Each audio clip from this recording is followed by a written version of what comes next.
जावा सीखने की इस सीरीज में सबसे पहले हम लोग कोर जावा की स्टडी कर रहे हैं। कोर जावा की स्टडी करने के बाद हम लोग एडवांस जावा की स्टडी करेंगे। कोर जावा और एडवांस जावा दोनों की स्टडी कर लेने के बाद हम लोग प्रोजेक्ट डेवलपमेंट की तरफ चलेंगे। जी हाँ दोस्तों, मैं हूँ विजय, आप देख रहे हैं ऑनलाइन प्रोफेशनल क्लासेस। दोस्तों, मैं आपको यहाँ पे प्रोजेक्ट डेवलपमेंट करना भी सिखाऊंगा, वो भी सोर्स कोड के साथ। तो चलिए शुरू करते हैं आज का वीडियो।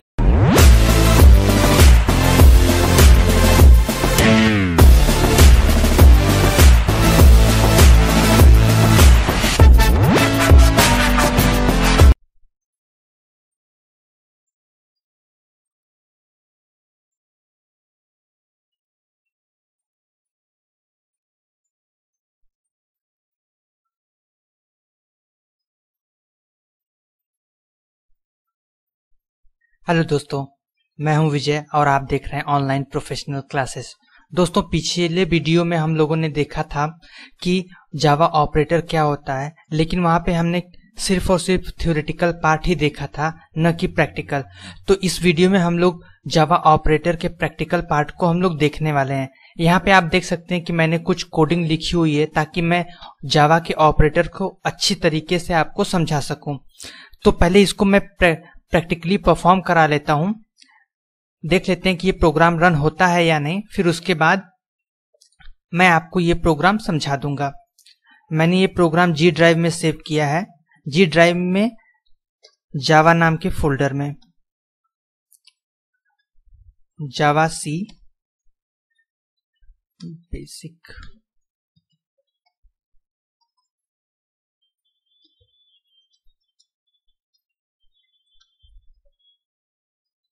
देखिए, मेरा प्रोग्राम सक्सेसफुली कंपाइल हो चुका है। अब इसको रन कराना है।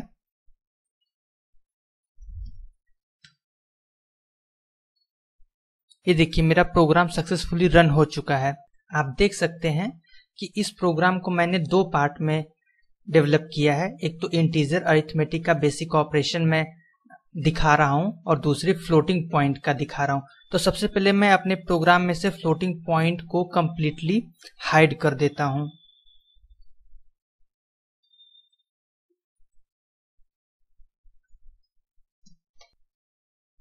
हाइड करने के बाद मैं फिर से प्रोग्राम को कंपाइल कराऊंगा और फिर रन कराऊंगा। देखिए, यहाँ पे इंटीजर अरिथमेटिक आ रहा है। तो यहाँ पे चलिए प्रोग्राम को हम लोग समझ लेते हैं। ये जो फर्स्ट लाइन है, इसमें केवल एक मैसेज डिस्प्ले कराया गया है, इंटीजर अरिथमेटिक, जो कि यहाँ पे डिस्प्ले हो रहा है। फिर इंट ए नाम का एक वेरिएबल बनाया और उसमें 1+1 यानी कि दो वैल्यू को जोड़ी गई है। वो वैल्यू है 1 और 1, उनको जोड़ दिया गया है। फिर उसके बाद हमने इस वैल्यू को प्रिंट करा दिया गया है। तो a = 2 यहाँ प्रिंट हो रहा है। फिर ठीक इसी प्रकार इंट b = a × 3 यानी a × 3 में क्या आएगा प्रिंट कराएंगे। a में कितना है, 2 है, और × 3 कर रहे हैं। 3 × 2 = 6, b = 6 यहाँ पे देखिए आ गया है। तो दोस्तों, ये बहुत ही आसान लेक्चर है, इसमें सब कुछ बेसिक है और आप समझ सकते हैं इजिली। फिर ठीक इसी प्रकार हम लोग अब आ रहे हैं c = b / 4। हम यहाँ पे b को 4 से डिवाइड कर रहे हैं, यानी कि b में कितना है, 6 है। b में 6 है और 4 से उसको डिवाइड कर रहे हैं। आंसर हमारा आ रहा है 1। अब आगे बढ़ते हैं। Int d = c - a, c में वैल्यू है 1 एंड -a यानी a में है 2। 1 - 2 = -1 आएगा, d की वैल्यू -1 आएगी। यहाँ पे आप देख सकते हैं d = -1। ठीक इसी प्रकार इंट e = -d, यहाँ पे थोड़ा सा ध्यान देने वाली बात है कि यहाँ पे ऑलरेडी माइनस साइन प्रेजेंट है और d में ऑलरेडी -1 अवेलेबल है। इसका मतलब माइनस माइनस साइन मिल करके प्लस हो जाएगा और e = +1 आंसर आ जाएगा। अब प्रोग्राम का दूसरा पार्ट देखते हैं। इसके लिए मैं ऊपर वाले पार्ट को हाइड कर देता हूं, यानी कमेंट में कर देता हूं। ऊपर वाले पार्ट को मैंने कमेंट में डाल दिया है। अब देखते हैं नीचे, यहाँ पे हमने फ्लोट डबल डेटा टाइप हमने लिया है और यहाँ पे हम मॉडुलो परफॉर्म कर रहे हैं, यानी रिमाइंडर पाने की कोशिश कर रहे हैं। यहाँ पे आप देख सकते हैं हम लोग डिवाइड कर रहे हैं, कितनी बार में डिवाइड हो सकती है वैल्यू, लेकिन यहाँ पे हम लोग कितनी बार में डिवाइड होगी इसके बजाय हम कितना रिमाइंडर बचेगा वो आइडेंटिफाई करने की कोशिश कर रहे हैं। तो चलिए इस प्रोग्राम को सबसे पहले हम लोग सेव करके कंपाइल और रन करा लेते हैं।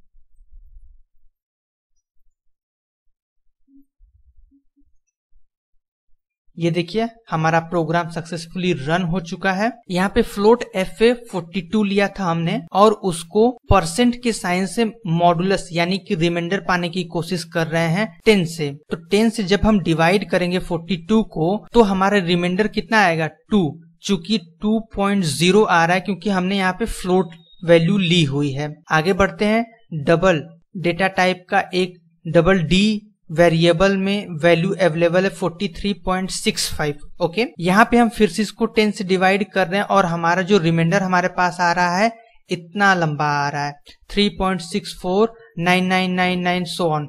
तो यहाँ पे हमें ये ध्यान देना पड़ेगा दोस्तों कि जो डबल डेटा टाइप है उसकी रेंज फ्लोट से कई गुना अधिक होती है, इसलिए ये इतना लंबा आ रहा है।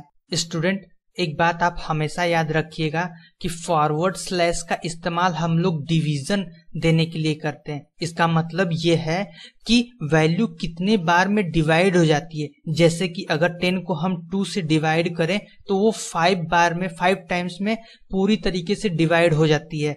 लेकिन जब हम परसेंट का इस्तेमाल करते हैं, परसेंट साइन का इस्तेमाल करते हैं, तो यहाँ पे हम लोग रिमाइंडर पाने की कोशिश करते हैं। जैसे कि यदि हम 7 को 2 से डिवाइड करें तो 2 3 6 और रिमाइंडर हमें 1 मिल जाएगा।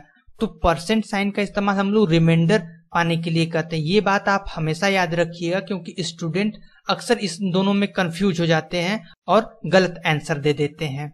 नेक्स्ट टॉपिक है अरिथमेटिक कंपाउंड असाइनमेंट ऑपरेटर। दोस्तों कंपाउंड असाइनमेंट ऑपरेटर क्या होता है पहले इसको डिस्क्राइब कर लेते हैं हम लोग, फिर उसके बाद प्रैक्टिकल देखेंगे। मान लीजिए कि इंट नाम का एक वेरिएबल है, यहाँ पे उसमें 10 वैल्यू हमने असाइन की है। उसमें हम अगर ट्रेडिशनल तरीके से अगर हमें कुछ ऐड करना होता था तो इस प्रकार से इस एक्सप्रेशन के जरिए हम लोग करते थे a = a+4, यानी कि 10 + 4 और रिजल्ट मिल जाता था हम लोगों को 14। लेकिन इसका दूसरा तरीका है और वो प्रोफेशनल तरीका है। प्रोफेशनल डेवलपर्स को यही कहा जाता है कि आप कंपाउंड असाइनमेंट ऑपरेटर का इस्तेमाल कीजिए। ये वर्क कैसे करता है ये भी आप अच्छे से समझ लीजिए। +=4 यानी पहले a वेरिएबल में 10 वैल्यू थी, इसको मैं पहले कट कर लेता हूं। a = 10, a += 4 यानी a वेरिएबल में 10 है += 4। ये एक्सप्रेशन ये कंपाउंड असाइनमेंट क्या करेगा कि a में 4 को जोड़ देगा यानी 14 हो जाएगा और उस 14 को फिर से a में असाइन कर देगा और वैल्यू आपको फिर से 14 मिल जाएगी। इसका एडवांटेज ये है दोस्तों, मैंने अभी बताया कि प्रोफेशनल को यही तरीका यूज करने के लिए कहा जाता है क्योंकि ये रैम में बहुत जल्दी एग्जीक्यूट हो जाता है। दोस्तों हम लोग छोटा छोटा प्रोग्राम अभी बना रहे हैं, इसमें अगर मैं रैम की बात करूंगा या फिर स्पीड की बात करूंगा कि कितनी जल्दी प्रोग्राम एग्जीक्यूट हो जाता है तो ये बहुत मायने नहीं रखता है। लेकिन बड़े प्रोजेक्ट में जहां हजारों सैकड़ों लाइन के कोड लिखे जाते हैं, ऐसे सॉफ्टवेयर में ये छोटी छोटी बातें बहुत ही मायने रखती हैं। एक डेवलपर को ये भी ध्यान देना पड़ता है कि उसका सॉफ्टवेयर काफी हैवी ना हो जाए, उसका सॉफ्टवेयर जल्द से जल्द रिजल्ट को प्रिंट कर दे। तो आई होप आपको ये कंपाउंड असाइनमेंट ऑपरेटर का कॉन्सेप्ट समझ में आ गया होगा कि += यानी 10 में a वैल्यू है, यहाँ पे प्लस का साइन है यानी 10 + 4 14 और उस 14 को फिर से a वेरिएबल में असाइन कर दिया जाता है। तो चलिए अब प्रोग्राम का प्रैक्टिकल पार्ट हम लोग देख लेते हैं। यहाँ पे इंट नाम का a वेरिएबल उसमें 15 है और यहाँ पे कंपाउंड असाइनमेंट ऑपरेटर का हमने इस्तेमाल किया है। हम यहाँ पे डिवाइड करेंगे, a वेरिएबल में कितना है 15 है, 15 को हम 3 से डिवाइड कर रहे हैं और जो रिजल्ट आएगा उसको फिर से हम लोग a में असाइन कर देंगे। एक बार इसको हम लोग रन करा के देख लेते हैं। हमने प्रोग्राम को कंपाइल कर दिया, अब रन करा रहे हैं। ये देखिए 3 5 जा 15 होता है, वो डिवाइड हो गया है और 5a में असाइन हो चुका है। प्रिंट स्टेटमेंट के जरिए हमने यहां पर उसको प्रिंट करा दिया और आपको 5 आ गया है। फिर नेक्स्ट लाइन में इंट b इक्वल टू 7 है और वहां पे हम लोग कैलकुलेट a इंटू b हम कैलकुलेट करने की कोशिश कर रहे हैं। तो देखिए यहाँ पे जो आंसर आएगा a में वैल्यू 5 है, अभी हमने ऊपर डिवाइड किया था, a में वैल्यू 5 है इंटू b यानी 7। ये मल्टीप्लाई होने के बाद फिर से b की वैल्यू ऐड होगी इसमें और फिर से वो b में असाइन हो जाएगी। अगर नहीं समझ में आया है तो एक बार मैं फिर से इसको डिस्क्राइब कर रहा हूं, ध्यान से समझिए। b plus equal to a into b यानी a की वैल्यू कितनी है 5 है। ये 5 कहां से आया है, हम जब 15 को 3 से डिवाइड किए थे तब ये 5 हमें मिला था, इंटू b यानी b की वैल्यू कितनी है 7 और a इंटू b जब आप करेंगे 5 इंटू 7 जब आप करेंगे तो आपको वैल्यू मिलेगी 35। ये तो अभी इनटू का एक्सप्रेशन हमने सॉल्व किया है ना, लेकिन कंपाउंड असाइनमेंट ऑपरेटर का ऑपरेशन अभी बाकी है। तो कंपाउंड असाइनमेंट ऑपरेटर में क्या होगा, ऐड होगा। क्या ऐड होगा, b की वैल्यू ऐड होगी। ध्यान से समझिए, कंपाउंड असाइनमेंट ऑपरेटर यहां क्या कर रहा है, ऐड कर रहा है। किसकी वैल्यू ऐड कर रहा है, b की वैल्यू ऐड कर रहा है। तो 35 में 7 ऐड होगा तो 42 आ जाएगा, जो कि आपकी स्क्रीन में प्रिंट हुआ है। और 42 आने के बाद फिर से वो b में असाइन होगा और यहाँ पे प्रिंट स्टेटमेंट के जरिए हमने b को ही प्रिंट कराया है और आपको 42 नजर आ रहा है। अब प्रोग्राम का हम लोग दूसरा पार्ट देखते हैं, इसको हम लोग हाइड कर देते हैं। अब चलिए हम लोग प्रीफिक्स इंक्रीमेंट एंड डिक्रीमेंट देखेंगे और post fix increment and decrement देखेंगे। दोस्तों, प्रीफिक्स इंक्रीमेंट और डिक्रीमेंट में अंतर यह है कि यहाँ पे जो प्रीफिक्स इंक्रीमेंट है इसका मतलब यह है कि पहले वैल्यू इंक्रीमेंट होगी या तो डिक्रीमेंट होगी, उसके बाद प्रिंट होगा। यानी उसके बाद प्रिंट होने का मतलब है कि वैल्यू इंक्रीमेंट या डिक्रीमेंट होने के बाद वैल्यू असाइन होगी वेरिएबल में, तब जाकर के प्रिंट होगा।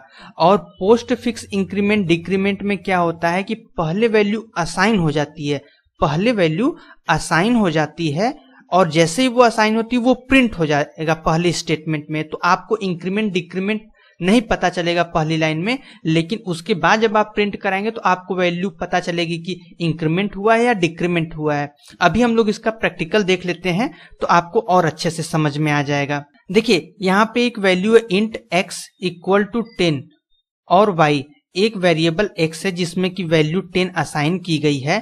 तो हम लोग अगर नॉर्मली अगर एक इंक्रीमेंट करना रहता था तो y equal to x plus 1 करते थे, तो अगर हम इस एक्सप्रेशन से देखें तो 11 वैल्यू आ जाती थी। लेकिन हम ये तरीका ना अपना करके प्रीफिक्स इंक्रीमेंट और डिक्रीमेंट का तरीका अपना रहे हैं। तो y equal two plus plus x, याद रखिएगा प्रीफिक्स इंक्रीमेंट में या डिक्रीमेंट में प्लस प्लस पहले आ जाएगा, फिर उसके बाद x आएगा। तो y equal two plus plus x, okay. ये क्या करेगा कि x में कितनी वैल्यू है, 10 है, 10 को पहले इंक्रीमेंट करेगा, इंक्रीमेंट करने के बाद उसको y में असाइन कर देगा। और यहाँ पे हम प्रिंट स्टेटमेंट के जरिए y को प्रिंट करा रहे हैं, तो आप देख सकते हैं कि हमारी वैल्यू 11 आ रही है। ठीक इसी प्रकार y equal to minus minus x, यानी कि ये पहले एक घटा देगा, x की वैल्यू कितनी थी, अब 11 हो चुकी, क्योंकि हम लोग एक इंक्रीमेंट कर चुके हैं।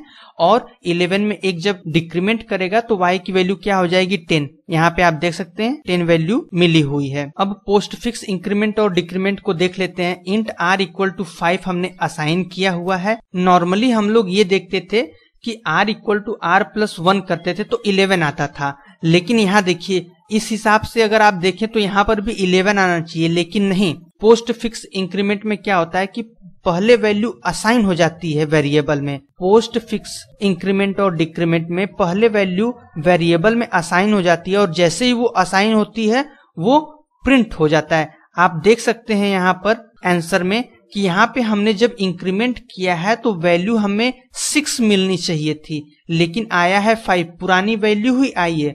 लेकिन प्रिंट होने के बाद वो इंक्रीमेंट करेगा और जैसे हमने केवल r प्रिंट कराया तो वो 6 प्रिंट हो गया, क्योंकि वो एक इंक्रीमेंट कर चुका है। तो ये पोस्ट फिक्स इंक्रीमेंट और डिक्रीमेंट होता है, यानी कि यहाँ पहले वैल्यू असाइन होती है, फिर उसके बाद इंक्रीमेंट या डिक्रीमेंट होता है। उम्मीद है आपको प्रीफिक्स इंक्रीमेंट डिक्रीमेंट और पोस्ट फिक्स इंक्रीमेंट डिक्रीमेंट में अंतर समझ में आ गया होगा। यहाँ पे एक दो चीज और ध्यान देने वाली बात है कि जब हम प्रोग्राम के पहले भाग में यानी कि कंपाउंड असाइनमेंट ऑपरेटर की बात कर रहे थे, तो हम जो वैल्यू ऐड करना चाह रहे थे या फिर डिवाइड करना चाह रहे थे, ये वैल्यू कुछ भी हो सकती थी, ये वैल्यू कुछ भी हो सकती थी, ये हमारे ऊपर डिपेंड करता है। बट यहाँ पे प्रीफिक्स इंक्रीमेंट और डिक्रीमेंट में या तो एक वैल्यू बढ़ेगी या तो एक वैल्यू घटेगी क्रम से। यहाँ पे आप ऐसा नहीं कर सकते हैं कि 10 वैल्यू एक साथ बढ़ा दे, 4 वैल्यू एक साथ बढ़ा दे। इसका रियल एग्जांपल आपने अगर आप सी लैंग्वेज पढ़े होंगे तो उसमें फॉर लूप में आप देखे होंगे। नेक्स्ट वीडियो में हम लोग और भी जावा ऑपरेटर के बारे में जानेंगे। अगर ये वीडियो आपको यूजफुल लगा हो तो इसको प्लीज लाइक कर दीजिए, सब्सक्राइब कर दीजिए। मिलते हैं नेक्स्ट वीडियो में।